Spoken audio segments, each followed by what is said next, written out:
This is the news. The news. The news. The news. On 99.3 Nigeria Info.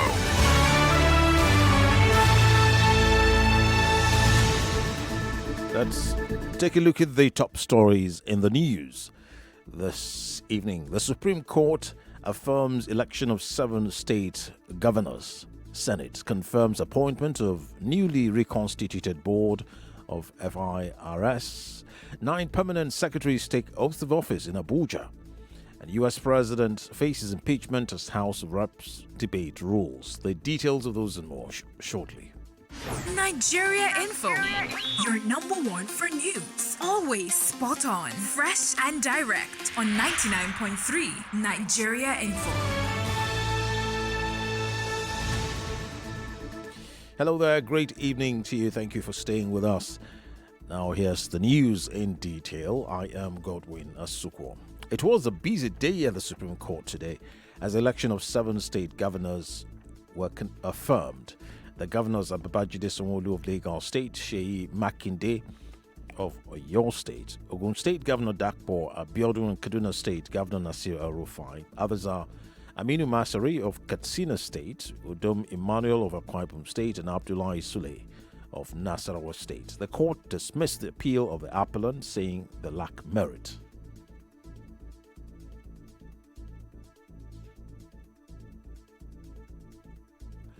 President Muhammadu Buhari has administered oaths of office on 9 federal permanent secretaries at the presidential villa in Abuja. The permanent secretaries include Evelyn Ngige, the wife of the health minister Chris Ngige. The perm secs were sworn in 2 batches of 5 and 4 before the commencement of the Federal Executive Council FEC. He charged them to be above board in their respective offices.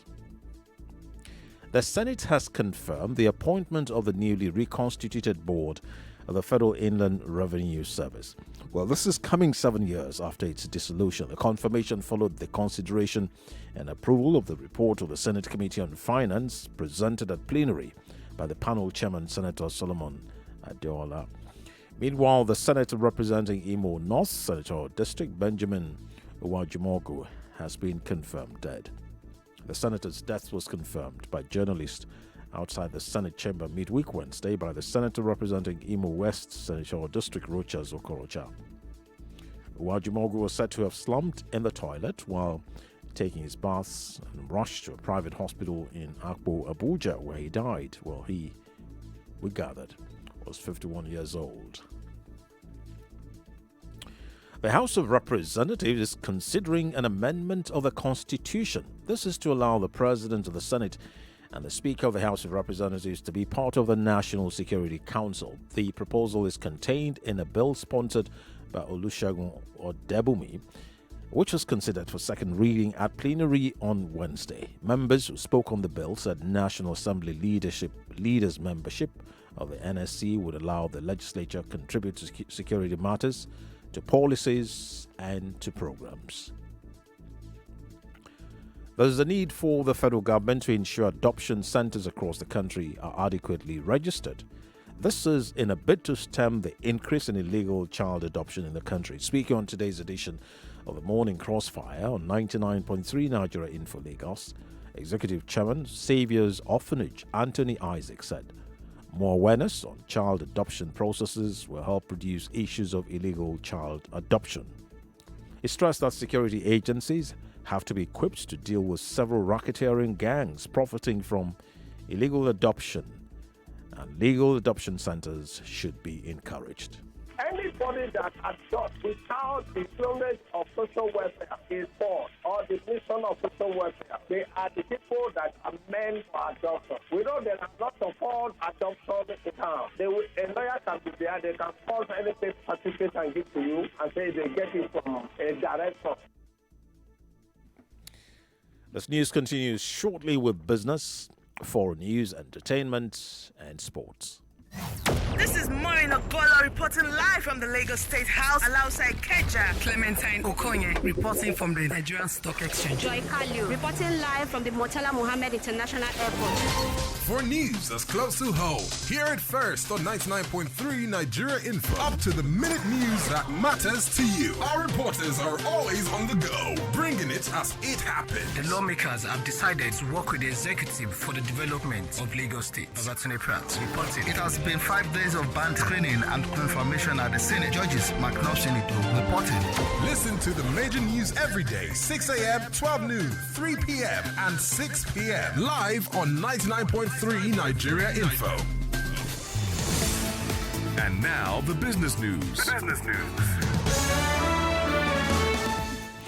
The Director General, Lagos Chamber of Commerce and Industry, Muda Yusuf, says the country's domestic production capacity to meet basic staple within the economy is extremely weak.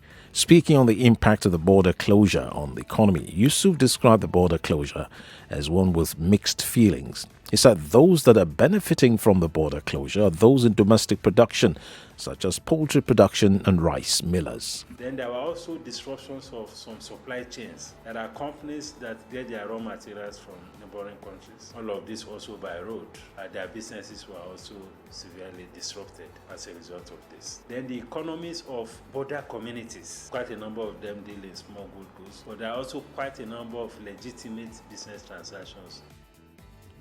According to him, the losers from the closure are exporters of agricultural products. Now, the foreign news.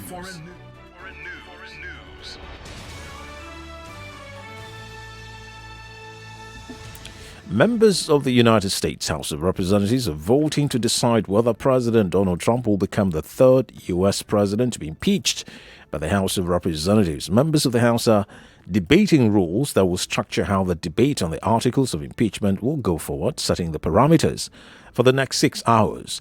If the House votes to impeach Trump, the president will then face a trial in the Senate, which is controlled by members of his party. And still from the foreign scene, President of the European Commission, Ursula von der Leyen, has warned that forthcoming Brexit negotiations face another cliff edge situation. Von der Leyen said the timetable for talks due to conclude by December 2020 was extremely challenging. Take it away with the entertainment news.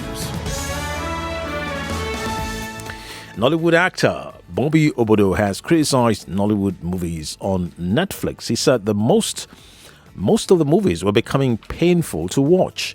In a tweet, Obodo, who said he was not happy over the recent happenings in the entertainment industry, urged movie producers to shy away from producing movies that viewers would detest. He added that such great opportunity should be utilized to literally reach most parts of the world.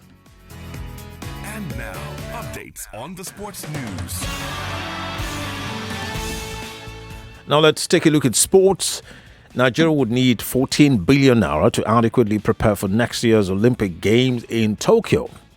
Well, this is short of the 2 billion naira budget of the Ministry of Youth and Sport. The Minister of Youth and Sport, Sunny Dare, gave this hint while launching the Adopt campaign in Lagos. Dare urged the corporate world to throw their weight behind the government to help keep the hopes of the athletes alive by supporting the initiative. Now, to end the news, let's take another look at the top stories. The news. Timely, fresh as it breaks on 99.3 Nigeria Info. The Supreme Court has affirmed the election of 7 state governors. The Senate has confirmed the appointment of newly reconstituted board of the FIRS. 9 permanent secretaries have resumed work in Abuja, and on the foreign scene, we told you that U.S. President might be impeached as the U.S. House of Representatives are now debating the rules. That's the news edited by Babatunde Pratt. Thank you for listening as usual. I am Godwin Asuquo. Remember, the news continues online on our website, www.nigeriainfo.fm. On social media, our Twitter handle is at Nigeria Info FM. On Instagram, we are Nigeria Info FM Lagos. On Facebook, Nigeria Info 99.3. Thank you for listening. Up next, I beg to differ.